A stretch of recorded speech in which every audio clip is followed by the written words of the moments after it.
What the most satisfying time you saw someone get their just desserts after stealing credit? My best friend Alara had one dream to open her own little bakery. She was an absolute culinary genius, especially with her signature lavender honey cake. It wasn't just a cake, it was an experience. She used a unique blend of local lavender and a rare, almost imperceptible hint of a specific spice that made it truly unforgettable. Everyone who tasted it raved. She spent years perfecting that recipe, dreaming of the day it would be the centerpiece of her own shop. The big break came when a prestigious local baking competition, the Golden Whisk, announced its call for entries. The winner would get prize money and a prime spot at the city's largest food festival. This was it for Alara. She poured her heart into making her lavender honey cake, meticulously sourcing every ingredient. She even mentioned her special spice blend, a very rare and expensive purple shiso powder, to a seemingly friendly acquaintance, Chef Antoine, who ran a popular but rather uninspired local patisserie. He feigned disinterest, muttering something about gimmicks, but I saw the flicker in his eyes. Alara submitted her cake and the preliminary judges loved it. Then, 2 days before the final judging, Chef Antoine announced he was entering the competition with a revolutionary new creation, the lavender honey cake.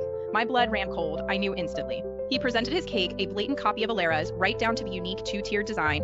He won the grand prize. The judges gushed about his innovation and mastery of flavor. Alara was utterly devastated. She confronted him, but he just smirked. Inspiration, my dear, it's a cutthroat business. The local morning news show invited Chef Antoine to demonstrate his winning recipe live.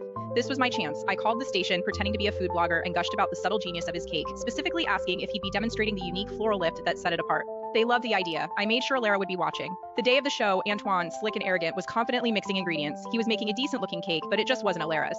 He talked about his vision, completely oblivious to the trap I'd laid. During the Q&A segment, I raised my hand, having managed to get myself seated in the audience. Chef Antoine, I began, your cake is truly a masterpiece. For that incredible, almost ethereal finish, are you using the aged purple shiso powder in your final dusting or a more common herb? My friend Alara, who bakes a similar cake, swears by the shiso. Antoine froze. His eyes darted around, clearly not knowing what I was talking about. He stammered, well, my proprietary blend includes certain exotic elements.